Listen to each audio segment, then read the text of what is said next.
My name is Mariam Etti. I am a fresh graduate of Lagos State University from the Department of Political Science Education. My mom and grandmother played a very vital and major role in my academic journey, which resulted to this success.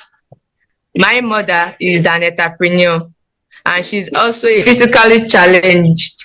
She sells homemade chemical products like Izal, multipurpose liquid soap, antiseptic liquid, insecticide.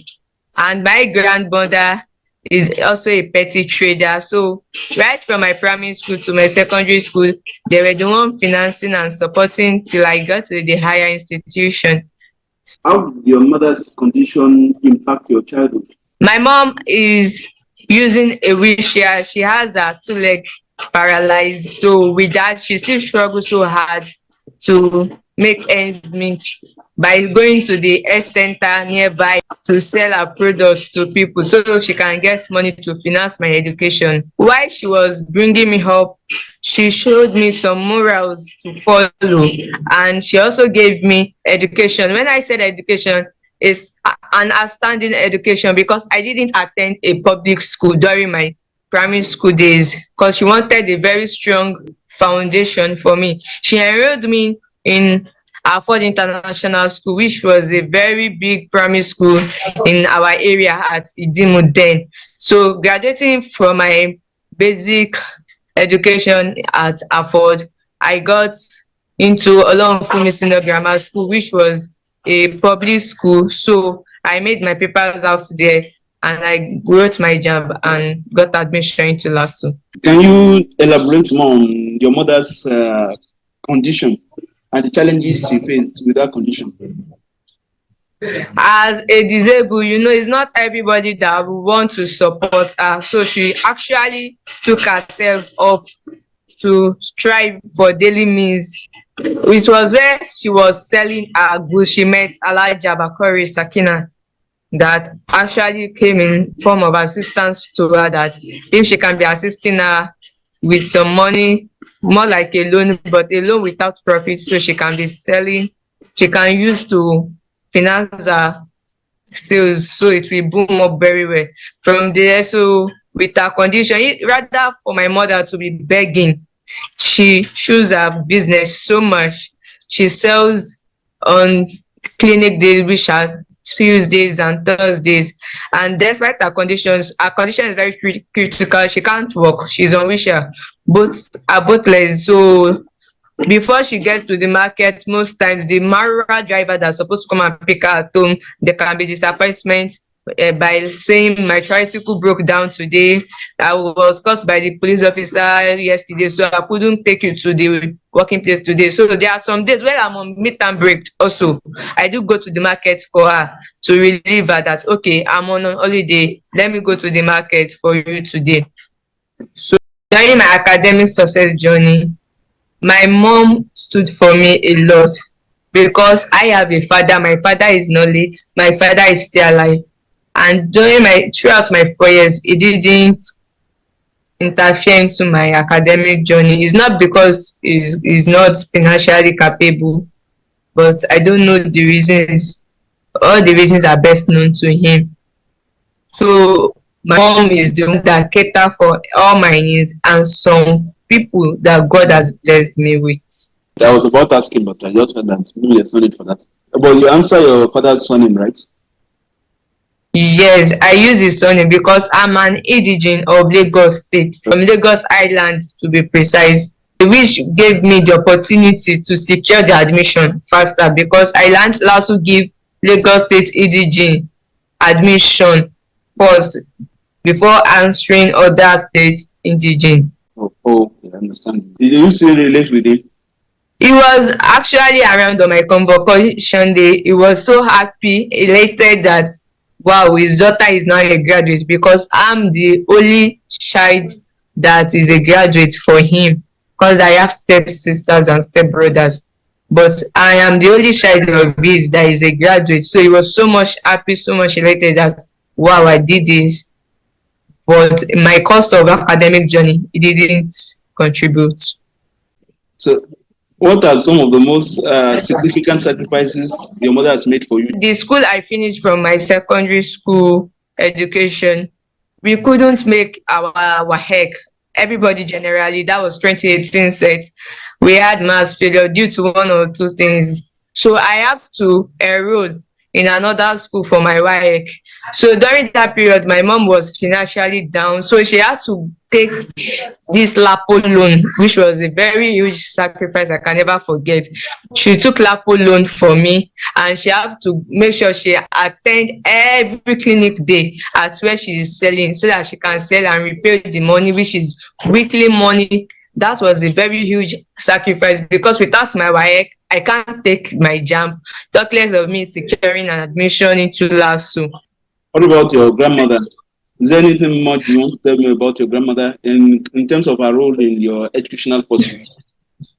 There is much to say, because while I was still a toddler, it was my grandmother that sacrificed their time by taking me to a daycare center, to my primary school, till when I am of age to come home from school alone. So my grandmother also helped in assisting when I want to secure my admission in LASU. I can remember she got a rent payment that she gave to me, that use it for all what you need. That was when I needed money for my medical and acceptance fee payment. Tell us something about your school life and what challenges you faced. As a student, it's not really easy out there, but I tried so much to overcome the challenges. As a student, I reside in Ayobo. To get an hostel over there is on the high side. So my mom is like, there is no money for hostel if I can be going and coming from Ayobo. That is a challenge already. I woke up very early, around 6 a.m., so as to meet up with 8 a.m. classes. And when it comes to my financial aspect in school also, I can't depend on my mom again. I said she sell at the clinic. That was when we were at Idimu, because we relocated to Ayobo. The health center at Ayobo here doesn't have crowd, unlike the one of Idimu where she makes sales very well. So yeah, she can go to market some days and come back home with 200 naira or 100 naira, which is not even appreciating at all. So my financial challenges, I call on some family members. So not to feel like disturbing them, I also ventured into a line of business, which is sales of chemical products. So I based on toilet cleaner sales alone, mainly on toilet cleaner. So I said toilet cleaner to my lecturers, to some of my senate school staff. So that's how I overcome the challenges of finance. So maybe I need money for handouts, money for materials, especially when examination periods are around the corner.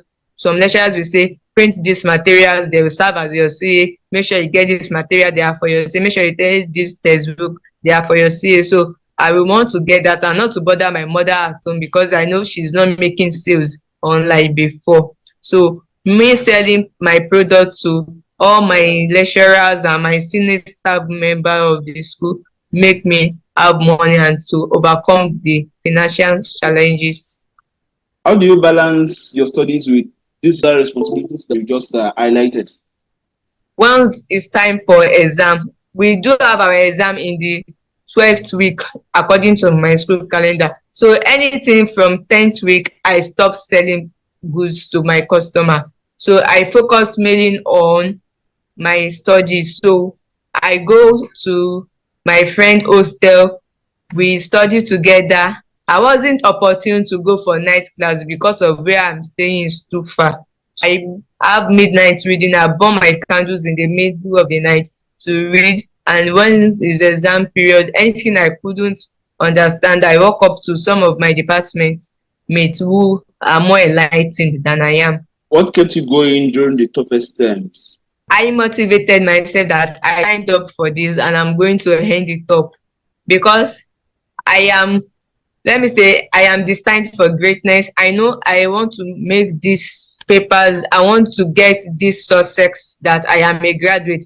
Not for me, especially for my mother, because she wasn't opportune to go to school. And my mom is always craving for being a graduate, but as God will have it, she wasn't opportune. So once my mom can't have it, I'm making myself sure that I must have it. So whenever I want to feel like giving up, I will just remember myself. You remember you are getting this for your mother and not for you. Remember she has sacrificed for you. So is this the payback time for you to also sacrifice for her? And all I can say is Alhamdulillah, I started well and I finished well. You've already highlighted the fact that your mother, you're motivated by the interest in paying back your mother in kind. So, what are your Yes. future aspirations? Based on my aspiration, I am aspiring to be a politician due to my course of study, maybe in the House of Assembly or the educational field where I can impart knowledge to people, where I can let people know that this is what education can do, enlightening people more. Because education is not just about formal teaching, it's about informal teaching. But as far as I'm imparting knowledge, is education to me. I have the mind that if I am blessed enough with money, I can just open a company like Apic. So I'll be producing my toilet cleaner in bulk. So it will be distributed nationwide. Unlike me selling just in LASU. So once I have the capital to start the business and to take it to a far level by registering with CAC, with NAFDAC, because those are the two things that can want to hinder me going far, and getting the right machineries and tools to produce in bulk and to make my mode of production easier, and also hire people that will help me in distribution of the product, because I can't do it alone as I'm not staying in one place again. Are there any books or quotes or people that have significantly influenced you? Not really, but there is this common quote that everyone used to say that you Sarah, what will be. Before what will be, there is actually something in you that will motivate you to let that thing be. I can't say what will be that I will surely be a graduate by mouth. If I didn't read, it's possible I have extra year. And if I have the extra year, if I don't read again, I will still have another extra year. So I can't say what will be. And I expect myself to be a graduate easily without an extra year. Okay. What advice would you give to others facing similar challenges as you have faced?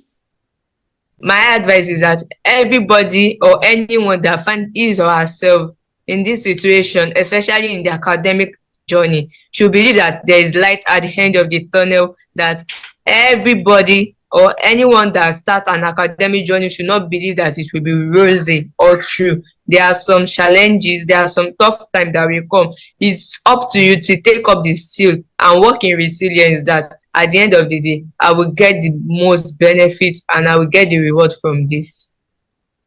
So, how do you feel about graduating from the Lagos State University, given your family background and struggles? I feel so impressed that I could graduate from Lagos State University, because it was my first JAMB that got me to the school. I didn't write JAMB twice, and I was even above the cut-off mark required.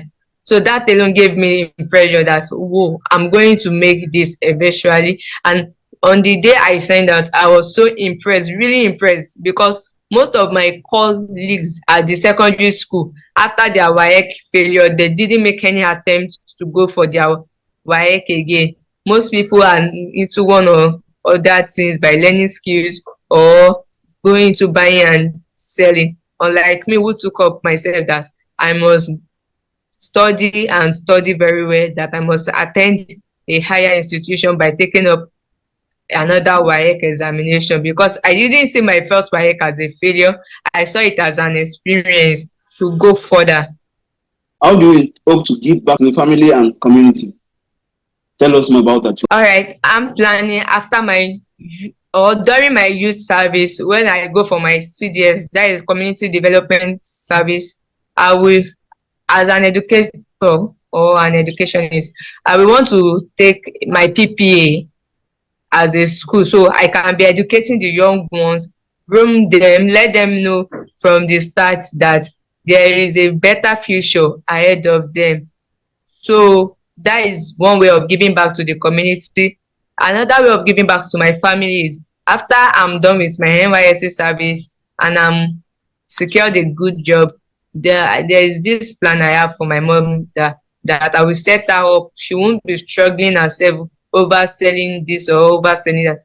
Once she's financially stable at her end, she will know all she has sold has come for her to reap. What does this achievement mean to you and your family? It means a lot. That is the goal that I believe that if I make it a priority, it will surely come to pass. I will surely make it for my mom and my grandma especially.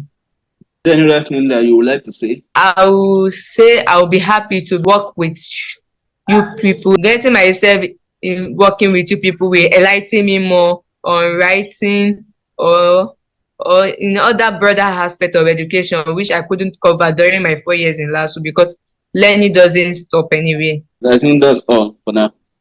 Thank you All right, for sir. joining us, Mariam Etti. Bye. Thank you, sir.